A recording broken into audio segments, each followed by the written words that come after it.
سے چندوں کا سوال نہیں، عقل کو استعمال کیجئے، اللہ کے رسول کی باتوں پہ غور کیجئے، اپنے ایمان کو سدھار لیجئے۔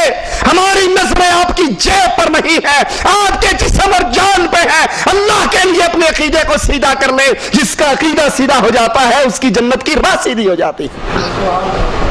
وہ اور ہوں گے جو گیارہویں کے نام پہ، تیجوں کے نام پہ، کنڈوں کے نام پہ کھانے والے ہوں گے، ہم کھانے والے نہیں، آپ کی جان کو آگ سے بچانے والے ہیں۔ اللہ کی رحمت سے دعوت یہ ہے، توحید کو سدھار لو، عقیدے کو سیدھا کر لو۔ جس کا عقیدہ سیدھا ہو گیا، رب نے اپنے نبی کو سدرۃ المنتہا پہ یہ خوشخبری دی تھی، جو شرک کے بغیر میرے پاس آئے گا سارے گناہوں کو معاف کر کے جنت کے وارث بنا دوں گا۔ اللہم اجعلنا منہم ومعہم وفیہم۔ اللہ کے نبی پر 50 نمازیں فرض ہوئی۔ اللہ کے نبی عالم الغیب ہوتے تو وہی کہتے اللہ ابھی جتنی کم کرنی ہے ایک ہی دفعہ کم کر دے، بار بار کیوں چکر لگوائے گا؟ خود غور کر لو۔ موسیٰ علیہ السلام اپنے تجربے کی بنیاد پر کہتے ہیں میں پہلے دنیا والوں کے پاس جا چکا ہوں، اتنی ساری نہیں پڑیں گے، جاؤ کم کرواؤ۔ جب اللہ نے 40 کی تو نبی وہاں نہیں کہہ سکتے تھے کہ آخر آپ نے 5 ہی دینی ہے نا، میرے پھیرے ضرور مروانے ہیں، یہی ختم کرو، جو 5 دینی ہے 2 میں جاؤں۔ اللہ کے نبی عالم الغیب نہیں، عالم الغیب فلا یظہرہ علی غیبہ احدا، غیب دان صرف ایک اللہ ہے، عالم الغیب صرف ایک اللہ ہے۔ نبیوں کو جتنا بتا دیا جاتا ہے پتہ لگ جاتا ہے، اور جو بات رب چھپا لیتا ہے اس کا پتہ نہیں لگتا۔ ایک اور سبق اس واقعہ معراج سے ہمیں ملتا ہے کہ رسول اللہ صلی اللہ علیہ وسلم اللہ کا دیدار نہیں کرتے، عرش پہ نہیں پہنچتے، عرش پہ پاؤں نہیں رکھتے، بلکہ وہ سدرۃ المنتہا سے اوپر جہاں تک مالک نے چاہا وہ لے گیا، اور پھر صرف نور کو، اللہ کے نور کے حجاب کو دیکھا اور واپس آ گئے۔ یہ دعویٰ کرنے والے کہ اللہ کے نبی عرش پہ گئے، اللہ سے ملاقات ہوئی، آمنا سامنا ہوا، دیدار ہوا ایک دوسرے کا، یہ دعویٰ کرنے والے حضرت عائشہ بتاتی ہیں جھوٹ بولتے ہیں۔ محمد رسول اللہ صلی اللہ علیہ وسلم نے اپنے رب کا دیدار، اور خود اللہ کے نبی نے فرمایا میں نے تو نور کو دیکھا ہے۔ اللہ کے لیے، دین کے لیے وقت نکالیے، اپنے ایمان اور عقیدے کی اصلاح کیجیے۔ ہر وہ عمل جو دین کے نام پہ اسلام میں داخل ہو رہا ہے اس کو کاٹ ڈالیے۔ وہ بدعات، وہ اعمال جو رسول اللہ صلی اللہ علیہ وسلم کے نام پر، دین کے نام پر، اسلام کے نام پر دنیا میں مشہور ہو رہے، اس کو لائیے قرآن و حدیث پہ پیش کیجئے۔ اگر قرآن و حدیث اس کا موافقت دے دے، اس کے مطابق فیصلہ دے دے تو اس پہ عمل کر لیجئے، اور اگر رسول اللہ صلی اللہ علیہ وسلم کی سنت کے مطابق وہ چیز ثابت نہ ہو، وہ عقیدہ اللہ کے نبی کا نہ ہو، آپ کے صحابہ کرام کا نہ ہو، قرآن کی آیات میں نہ ہو، رسول اللہ کے فرمان میں نہ ہو، اس کو اٹھائیے، دیوار پہ دے ماریے۔ وہ بیان کرنے والا کیو ٹی وی والا ہو یا کوئی اور ٹی وی والا، یہ دین کے نام پر بے دینی پھیلانے والے چینل، واللہ اللہ سے ڈر کے کہتا ہوں انڈیا کی انگلش فلموں کے چینل اتنے خطرناک نہیں ہے اس امت اسلام کے لیے جتنے خطرناک یہ کیو ٹی وی کی شکل کے اندر شرک پھیلانے والے چینل ہے۔ اس کے ذریعے ایمان کا بیڑا غرق ہوتا ہے۔ فلم دیکھ کر تو صرف انسان گناہگار ہوتا ہے، اور کیو ٹی وی کی بکواسات سن کر ہو سکتا ہے انسان ایمان سے ہی فارغ ہو جائے۔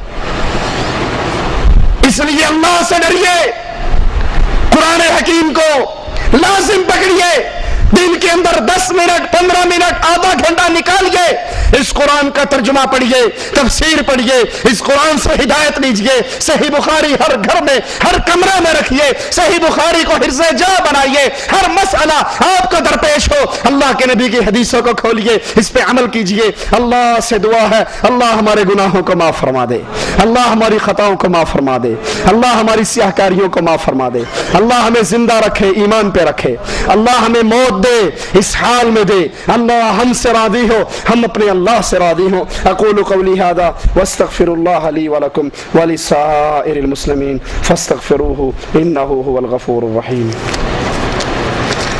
بچی اور بچے کے عقیقے میں کیا فرق ہے؟ بچہ اگر اس کا عقیقہ کرنا ہے تو 2 جانور ہیں اور بچی کے لیے 1 جان ہے۔ ہم دیکھتے ہیں جب طلاق دیتے ہیں تو اسی دن عورت کو گھر سے نکال دیتے ہیں، کیا یہ صحیح ہے؟ کتنی مرتبہ طلاق بولنا چاہیے؟ کتنے دن کی عدت ہونی چاہیے؟ طلاق دینے کے بعد عورت کو فوراً گھر سے نہیں نکالنا چاہیے، بلکہ وہ عدت کے دن اپنے خامند کے گھر کے اندر، اگر پہلی طلاق ہے یا دوسری طلاق ہے تو پھر وہ خامند کے گھر کے اندر اپنے عدت کے دن گزارے۔ 3 طہر اس میں خامند کو اجازت ہے شریعت کی طرف سے، وہ چاہے رجوع کر لے، اور اگر وہ رجوع نہیں کرتا تو عدت گزرنے کے بعد ان دونوں کو دوبارہ نکاح کی اسلام اجازت دیتا ہے۔ اور جب طلاق دی جائے، اگر انتہائی مجبوری کی حالات بن جائیں تو صرف 1 دفعہ کہا جائے کہ تجھے طلاق ہے، طلاق طلاق طلاق، 3 فائر نہ ماریں، اور پھر حلالہ کروانے کے لیے بے غیرت مولویوں کے پاس چکر نہ ماریں۔ یہ حلالہ نہیں، یہ حرامہ ہے، اور 1 دفعہ 3 طلاق کہنا بھی درست نہیں ہے، صرف 1 ہی کہنا چاہیے۔ اور اگر کسی نے غلطی میں 3 طلاق کہہ بھی دی ہے تب بھی 1 ہوتی ہے، 3 نہیں ہوتی۔ کیا مردے کو دفن کرتے وقت اذان دینی چاہیے؟ رسول اللہ صلی اللہ علیہ وسلم کی کسی حدیث سے ثابت نہیں ہے کہ مردے کو قبر میں اتار کے اذان دینی چاہیے۔ اگر وہ نمازی تھا تو پہلے نمازیں پڑھتا تھا۔ اب جو قبر ہے یہ دارالحساب ہے، یہ دارالعمل نہیں ہے، یہاں تو حساب و کتاب شروع ہو گیا۔ اب آپ کس کو نمازیں پڑھا رہے ہیں اذان دے کے؟ ایک آدمی کہتا ہے اس کے ساتھ ٹونا کیا گیا ہے جبکہ وہ نماز کا پابند بھی ہے، اس کو برے برے خیالات آتے ہیں۔ اگر کسی نے کسی پر جادو وغیرہ کر دیا ہے، کروایا ہے، یا شیاطین کا کوئی اثر ہے تو اس اللہ کے بندے کو چاہیے کہ سورۃ بقرہ مستقل ڈیلی اس کی تلاوت کرے، پڑھے۔ اللہ کے نبی صلی اللہ علیہ وسلم نے فرمایا جس گھر میں سورۃ بقرہ پڑھی جائے وہاں سے شیطان بھاگ جاتا ہے۔ رات کو سونے کے اذکار پڑھیں، صبح اٹھنے کی دعائیں پڑھیں، گھر میں آنے جانے کے اذکار پڑھیں تو شیطان ویسے ہی بھاگ جائے گا۔ کیا نکاح یعنی شادی سے پہلے 1-2 مہینے پہلے حق مہر دیا جا سکتا ہے تاکہ لڑکی والوں کے گھر کے کام آ سکے، یا صرف نکاح کے وقت ہی دیا جا سکتا ہے؟ جو حق مہر طے ہو گیا ہے، آپ نکاح پہ دینا چاہتے ہیں نکاح پہ دے دیں، نکاح سے پہلے دینا چاہتے ہیں وہ آپ کی مرضی ہے، لیکن وہ آپ پر واجب تبھی ہے جب آپ کا نکاح ہوتا ہے۔ ہو سکتا ہے حق مہر لے لیں اور نکاح نہ دیں، پھر کیا کرو گے؟ مال بھی جائے گا، ہیں؟ اس لیے جب نکاح ہو اس وقت حق مہر دیں، لیکن اگر آپ سمجھتے ہیں کہ ان کو ضرورت ہے، سامان بنانا ہے یا کوئی اور معاملہ ہے، پہلے بھی دیں تو واللہ عالم، میرے علم میں کوئی حرج نہیں ہے۔ سلام پھیرتے وقت دونوں طرف دیکھنا ہے یا ایک طرف؟ دونوں صورتیں جائز ہیں۔ یہ سوال ہے ٹیلی فون پہ نکاح کے متعلق کہ لوگ ٹیلی فون پہ نکاح کر لیتے ہیں۔ ٹیلی فون پہ نکاح اگر انتہائی مجبوری ہے، آپ کو چھٹی نہیں ملتی، آپ نہیں جا سکتے، اور پھر آپ نے نکاح کے بعد یہاں بلانا ہے، تو وہ بھی ایسی صورت میں کہ جب آپ قبول کرتے ہیں، ایجاب و قبول ہوتا ہے، وہ ایسا جہاز ہو جس پہ آواز بلند ہو اور چند لوگ آپ کے پاس بھی آواز سننے والے اور کچھ ان کے پاس بھی آواز سننے والے، ٹھیک ہے؟ صرف لڑکی لڑکے کی آپس کی گفتگو نہ ہو، کسی کو پتہ نہیں اس نے کیا کہا ہے اور اس نے کیا کہا ہے۔ وہ جو گواہ بنیں گے نکاح پر، وہ گواہ تبھی بنیں گے جب آپ کی آواز سنیں گے۔ تو ایسا معاملہ اگر انتہائی مجبوری کے اندر ہو تو بعض علماء نے اس کی اجازت دی ہے، واللہ اعلم۔ وطروں میں 2 رکعت کے بعد اتحیات نہ بیٹھنا، رسول اللہ صلی اللہ علیہ وسلم کی حدیث ہے، آپ نے فرمایا جب تم 3 رکعت وطر پڑھو تو مغرب کی مشابہت نہ کرو۔ مغرب میں 2 رکعت پڑھ کے تشہد بیٹھا جاتا ہے، لیکن وطر جب پڑھو تو اللہ کے نبی نے فرمایا مغرب کی مشابہت نہ کرو، یعنی پہلی رکعت پڑھ کے کھڑے ہو جاؤ، دوسری پڑھ کے کھڑے ہو جاؤ، اور تیسری کے اندر صرف 1 تشہد بیٹھو۔ جب 1 مرتبہ نماز با جماعت ہو جائے تو اسی جگہ دوبارہ امام جماعت کرا سکتا ہے یا نہیں؟ کچھ لوگ کہتے ہیں کہ جب ایک جگہ نماز با جماعت ہو جائے تو وہاں یا اس جگہ یعنی مصلی پر نہیں کرانی چاہیے۔